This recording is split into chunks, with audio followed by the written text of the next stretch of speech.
Good morning বন্ধুরা, আবার একটা নতুন ব্লগ নিয়ে আমি হাজির। এইটা আমাদের পুরনো মাটির ঘর ছিল, ভেঙে গেছে কিছুদিন আগে। এই দেয়ালটা পুরো এদিকে পড়ে গেছিলো, আর এই দুয়ারটাতেই তোমাদের বৌদিমণি রান্না করতো। রাত্রিরে পড়েছে বলেছে, তাই দিনের বেলা হলে বিশাল একটা অ্যাক্সিডেন্ট হয়ে যেত। কিন্তু সামনেই চলে এসে রান্না পুজো, যেহেতু আমাদের কাঠে রান্না করা হবে। এই যে এখানটা উনুন আছে, পুরো ভেঙে গেছে। এই যে এটাকে আগে ঠিক করা হচ্ছে। আমি, দিদি, মিষ্টি, এই যে আমাদের বৌদিমণি আছে, যে সবাই মিলে এটা হাতাহাতি করে কাজ করা হচ্ছে। আজ বৃষ্টি সোনা আছে।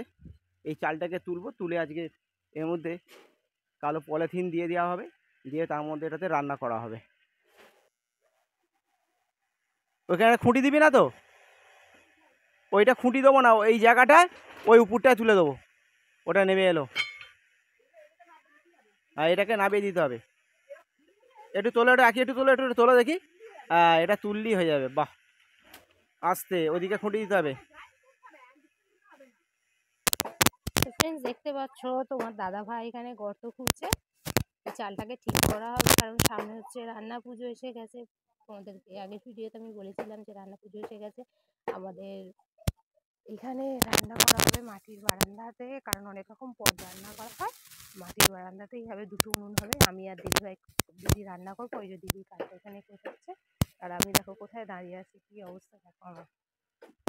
দেখতে পাচ্ছ এখানটাতে চালটা কি অবস্থা? চালটা যা অবস্থা হয়ে আছে, এটা ঠিক করতে আর কতক্ষণ সময় লাগবে সেটা বুঝতে পারছি না। যাই হোক, পুরো ভিডিওটাই তোমাদেরকে দেবো, সাথে থেকো, সঙ্গে থেকো। দুটো মাছ দেওয়া যায়, ওই 3টে খুঁটি দিতে হবে। আর আমি গর্তটা 1.5 ফুট করে করছি, বুঝেছিস তো? তাহলে চালটা এই করেই মরবে না। আচ্ছা, এটা করে নিই আগে। তো গাইস, এখানে উনুনটা আজকে চাপা পড়ে গেছে। এই মাটিগুলো সব সরানো হচ্ছে। এই চালটা একটু তুলে দিচ্ছি, আর ওদিকে এখনো বাকি আছে। ওদিকে বৃষ্টি আর দিদি কাজ করছে। তারপরে এর মধ্যে তাহলে পলিথিনটা টাঙিয়ে দেবো, তারপরে রান্না হবে। তো গাইস, কাজ করতে করতে বৃষ্টি চলে এসেছে। এই যে সেটটাকে পুরো দাঁড় করানো হয়ে গেছে। এবার এর উপর দিয়ে কালো পলিথিন দিয়ে ছেড়ে দেবো। মাটিগুলো সব পরিষ্কার করা হয়ে গেছে। এই চালটাকে পুরো খুঁটি দিয়ে দাঁড় করানো হয়ে গেছে। এই যে বৃষ্টি পড়ছে, যেটা কাজটা বন্ধ করে দিয়েছিলাম। দিদিকে ডাকি, দিদিকে ডেকে এর উপর দিয়ে কালো পলিথিনটা চাপিয়ে দেবো। এখানে রান্না হবে, কাল থেকে নিয়ে রান্না হবে। আজকে বৃষ্টি পড়ছে তো, কাল থেকে রান্না হবে। তো মাটি যা ছিল এখান থেকে সব নিয়ে এসে এই যে এর ভেতরে করে দেওয়া হয়েছে। তো বৃষ্টিও প্রচুর কাজ করেছে। বৃষ্টিকে ওর মা স্নান করিয়ে দিয়েছে, ও এখন পড়তে বসেছে। এই গাছে পেঁপেটা বড় হয়ে গেছে, রাখি বললে পেঁপে নিয়ে যেতে।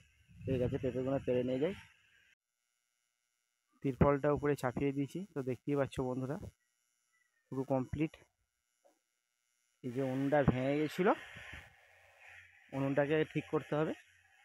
এদিকে একটা উনুন আছে, এই উনুনটা বেশি খারাপ হয়ে গেছে, জলেতে পুরো নষ্ট হয়ে গেছিলো।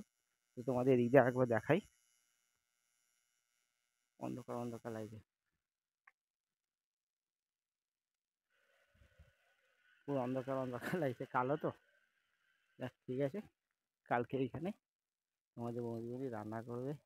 তো গাইস, ভিডিওটা ভালো লাগলে চ্যানেলটা সাবস্ক্রাইব করে পাশে থেকো। টাটা।